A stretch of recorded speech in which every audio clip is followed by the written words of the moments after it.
नमस्कार। ओल्गा से गंगा प्रवाहन भाग 2।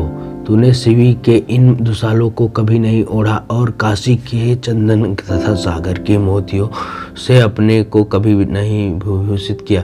प्रिय, इतनी उदासीनता क्यों? क्या मैं इससे ज़्यादा सुंदर लगूंगी? मेरे लिए तू सदा सुंदर है।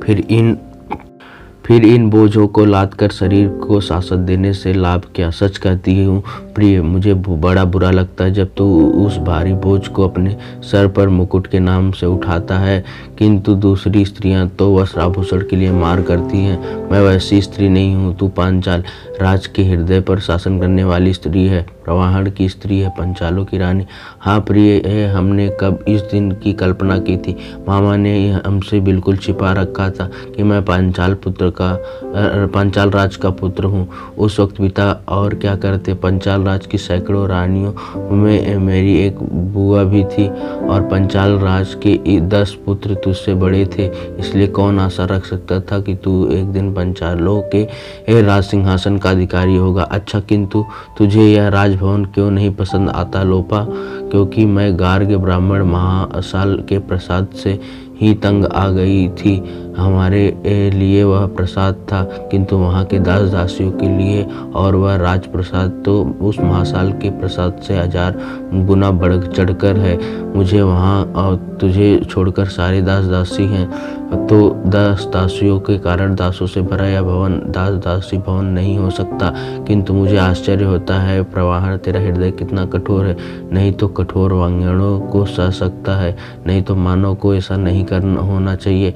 मैंने मानव बनने की नहीं, योग्य बनने की कोशिश की प्रिय।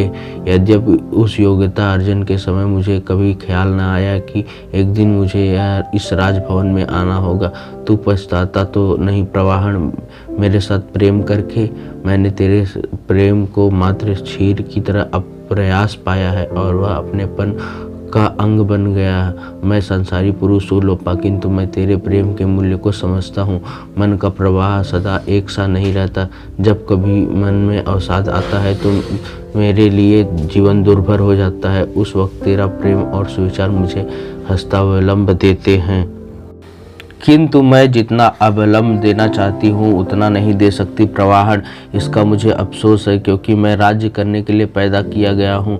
लेकिन कभी तू महाब्राह्मण बनने की धुन में था। उस वक्त मुझे पता न था कि मैं पंचालपुर कन्नौज के राजभवन का अधिकारी हूँ, किंतु राजकाज के बाहर जो तू हाथ डाल रहा है उसकी क्या आवश्यकता? अर्थात ब्रह्मा के आगे ब्रह्म तक की उड़ान। किंतु लोपा, यह राजकाज से अलग चीज नहीं है। राज को अवलंब देने के लिए यह हमारे पूर्वज राजाओं ने वशिष्ठ विश्वामित्र को उतना सम्मानित किया था।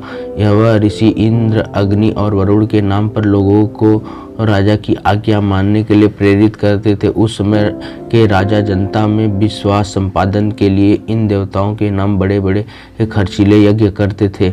आज भी हम यज्ञ करते हैं, ब्राह्मणों को दान दक्षिणा देते हैं, इसलिए कि जनता देवताओं की दिव्य शक्ति पर विश्वास करे और यह भी समझे कि हम जो भी गंधशाली का भात, गोवत्स का मधुर मांसूप, सूक्ष्म वस्त्र और मणि मुक्तामय आभूषण का उपयोग करते हैं, यह सब देवताओं की कृपा है। तो यह पुराने देवता काफी थे, अब नए ब्रह्मा की क्या आवश्यकता थी? पीढ़ियों से मैं किसी ने इंद्र, वरुण, ब्रह्मा को नहीं देखा। अब कितनों के मन में संदेह होने लगा है, तो ब्रह्मा में क्या संदेह न होगा? ब्रह्मा का स्वरूप मैंने ऐसा बतलाया है कि कोई उसे देखने की मांग नहीं करेगा। जो आकाश के भात देखने सुनने का विषय नहीं है, जो यहाँ वहाँ सर्वत्र है, उसे देखने का सवाल कैसे उठ सकता है? सवाल तो उस साकार देवता के बारे में उठता था। तू तो जो आकाश आकाश कहकर साधारण नहीं बल्कि उद्दालक आरूढ़ी जैसे ब्राह्मणों को भी भरमा रहा है। क्या वह प्रजा को भ्रम में रखने के लिए? लोपा, तू मुझे जानती है, तुझसे मैं क्या छिपा सकता हूँ? इस राजभोग को हाथ में रखने के लिए जरूरी है कि संदेह पैदा करने वालों की बुद्धि को कुंठित कर दिया जाए, क्योंकि हमारे वास्ते आज सबसे भयंकर शत्रु हैं देवताओं और उनकी यज्ञ पूजा के प्रति संदेह पैदा करने वाले। किंतु तू ब्रह्मा की सत्ता और उनके दर्शन की बात भी तो करता है। सत्ता है तो दर्शन भी होना चाहिए। हाँ, इंद्रियों से नहीं, क्योंकि ये इंद्रियों के दर्शन होने की बात कहने पर संदेहवादी फिर उसे दिखलाने के लिए कहेंगे। इसलिए मैं कहता हूँ कि उनके दर्शन के लिए दूसरी सूक्ष्म इंद्रियां हैं। उस इंद्रियों को पैदा करने के लिए मैं ऐसे ऐसे साधन बतलाता हूँ कि लोग 56 पीढ़ी तक भटकते रहें, विश्वास भी न खो सके। मैंने पुरोहितों के स्थूल हथियार को बेकाब समझकर इस सूक्ष्म हथियार को निकाला है। तूने सबरों के पास पत्थर और तांबे का हथियार देखे हैं लोपा? हाँ, जब मैं तेरे साथ दक्षिण के जंगल गई थी, हाँ, यमुना के उस पार। सबरों के उस पत्थर और तांबे के हथियार क्या हमारे असली लोहे के इन हथियारों का मुकाबला कर सकते हैं? नहीं। इसी तरह वशिष्ठ और विश्वामित्र के ये पुराने देवता और यज्ञ सबरों जितनी बुद्धि रखने वालों को संतुष्ट कर सकते हैं और समझ रखने वालों इन संदेहवादियों की तीक्ष्ण बुद्धि के सामने सब व्यर्थ है। उसके सामने तो यह मेरा ब्रह्मा भी कुछ नहीं है। तू ब्राह्मण ज्ञानियों के शिष्य बना ब्रह्मा ज्ञान सिखलाता फिरता है और मैं तेरे घर में ही तेरी बात को सरासर झूठ फरेब मानती हूँ, क्योंकि तू असली रहस्य उपनिषद को जानती है। ब्राह्मण समझदार होते तो क्या तेरे रहस्य को नहीं जान पाते? तू देखती है कि कोई ब्राह्मण रहस्य की परख कर सकते हैं, किंतु वह मेरे इस रहस्य उपनिषद हथियार को अपने लिए बहुत उपयोगी समझते हैं। उनकी पुरोहिती गुरुआई पर लोगों को अविश्वास हो चला था, जिसका परिणाम होता कि उस दक्षिणा से वंचित होना जिससे उन्हें चढ़ने को बड़वा रथ, खाने को उत्तम आहार, रहने को सुंदर प्रसाद और भोगने के लिए सुंदर दासियां मिलती हैं। यह तो व्यापार हुआ, व्यापार, और ऐसा व्यापार जिसमें हानि का भय नहीं। इसलिए उद्दालक जैसे समझदार ब्राह्मण मेरे पास हाथ में संविधा लेकर शिष्य बनने आते हैं और मैं ब्राह्मणों के प्रति गौरव प्रदर्शित करने हेतु उपनयन किए बिना, विधिवत गुरु बने बिना उन्हें ब्रह्मा ज्ञान प्रदान करता हूँ। यह बहुत निष्कृष्ट भावना है प्रवाहन, मानता हूँ, किंतु हमारे उद्देश्य के लिए यह सबसे अधिक उपयोगी साधन है। वशिष्ठ और विश्वामित्र की नाव ने 1000 वर्ष से भी कम नहीं दिया, किंतु जिस नाव को प्रवाहन तैयार कर रहा है वह 2000 वर्ष आगे तक राजाओं और सामंतों, प्रधान भोगियों को पार उतारती रहेगी। यज्ञ रूपी नाव को लोपा मैंने अदृढ़ समझा, इसलिए इस दृढ़ नाव को तैयार किया, जिसे ब्राह्मण और क्षत्रिय मिलकर ठीक से इस्तेमाल करते हुए स्वर्ग भोगते रहेंगे। किंतु लोपा, इस आकाश या ब्रह्म से बढ़कर मेरा दूसरा आविष्कार है कौन? मरकर भी फिर इसी दुनिया में लौटना पुनर्जन्म है। यह सबसे भारी जाल है और सबसे कार्यकारी भी। जिस परिणाम में हम सामंतों, ब्राह्मणों और बनियों के पास अपार भोग राशि एकत्रित हो गई है, उसी परिणाम में साधारण प्रजा निर्धन होती गई। इस निर्धन शिल्पियों, कृषकों और दास दासियों को भड़काने वाले पैदा होने लगे हैं, जो कहते हैं कि तुम अपनी कमाई दूसरों को देकर कष्ट उठाते हो। वह धोखे में रखने के लिए तुम्हें झूठे ही विश्वास दिलाते हैं कि तुम इस कष्ट का त्याग दान करने के लिए मरकर स्वर्ग में जाओगे।